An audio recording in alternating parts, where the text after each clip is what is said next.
Hey everyone. Moving on to project number 2 that I'm going to be putting up. Project 1 was my foam trays, which are actually done sitting over here. I've got 2 of the 3-inch with predators, rhinos, so on and so forth in it. And all my troops are in a 2-inch. I'll do some close-ups on them later, maybe toss them on the end of one of these videos for this project. But basically, what I'm doing now is I'm building a portable tabletop for gaming. And the reason why is mostly because here in Northeast Ohio, the snow's going to be falling soon. And I know when that's the case, it's going to be harder for me to get out of the house here and down to some of the gaming shops in the area, especially the one that's close to my house. It's actually located on probably one of the biggest hills in the area. So once the snow starts piling up, it's going to get kind of hard to get in and out of there for me. So I figured what I'd do is I'd use some high density foam insulation sheeting here and just build a portable gaming table.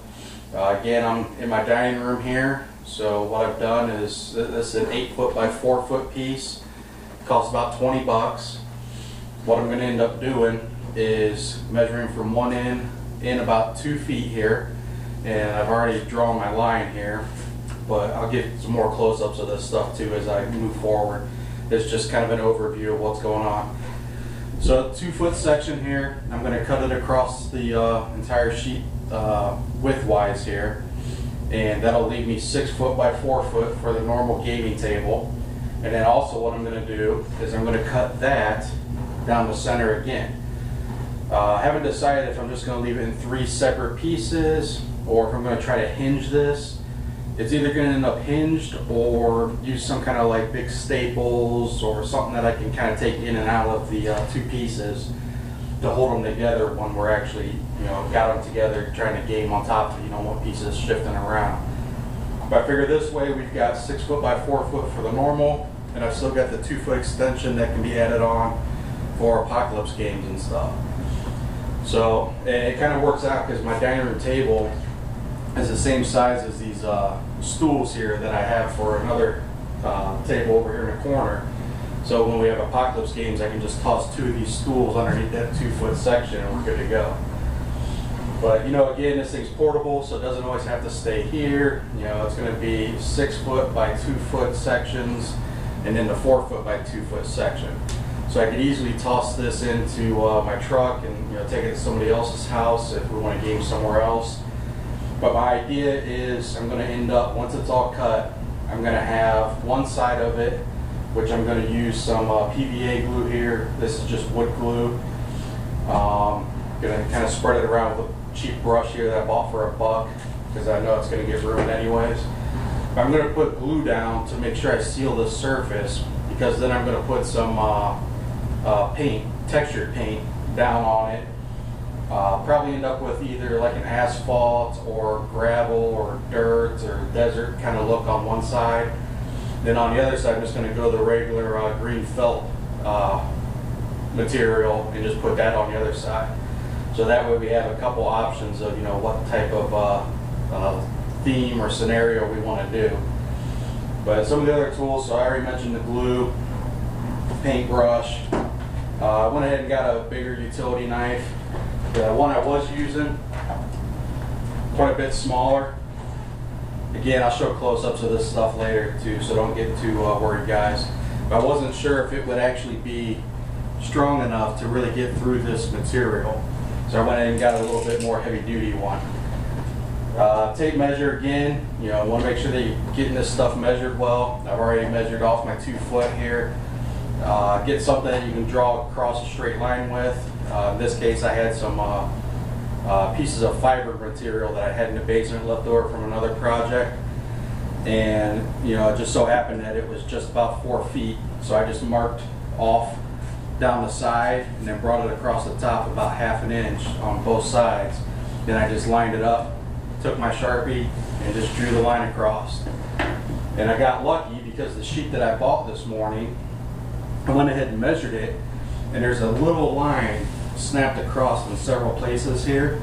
Well, it just so happens that it snapped at 2 feet in, all the way down the center.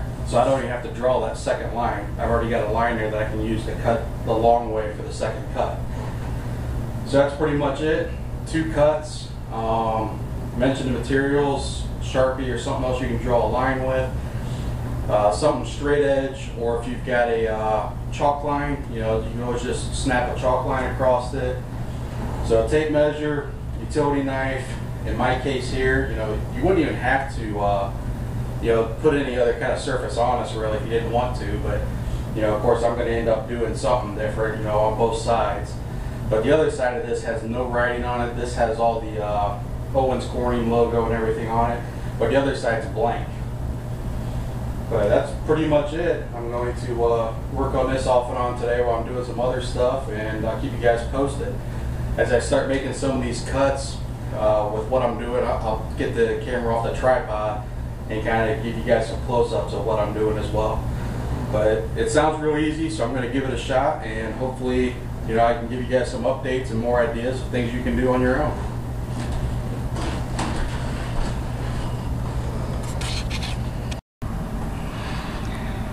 Alright guys, here's some of the close-ups. So this is actually what I've done already and what I mentioned when I measured off my 2 feet from this end in.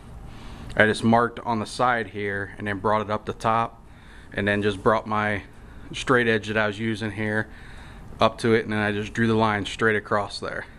I did the same thing here on the other side so that I could actually see it as I was looking down to measure.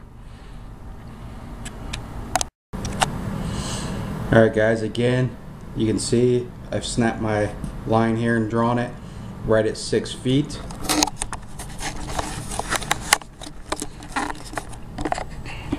So that's, again, showing you from that edge down to where that line is, 6 feet.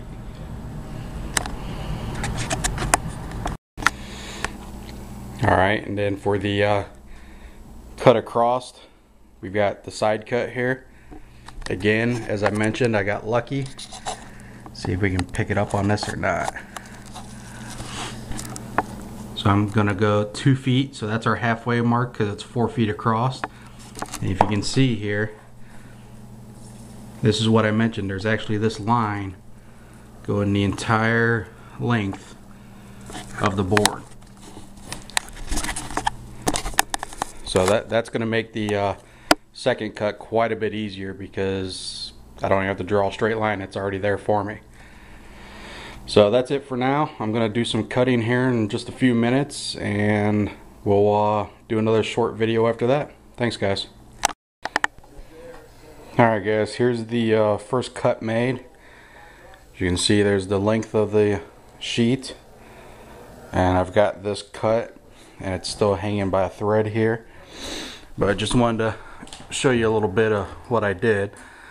So what I ended up doing was I made several cuts through until just about that much was left, and then once that was there, I went ahead and removed the stool from underneath there and just kind of gave it a little bit of force, and it just kind of snapped. I'll see if I can zoom in here and show you. So you get that little bit there that was left, and that's where it basically just does a nice clean snap all the way down. So first cut made, I'm going to go ahead and run the blade through that last little thread there and remove that piece, and then I've got the long cut to make.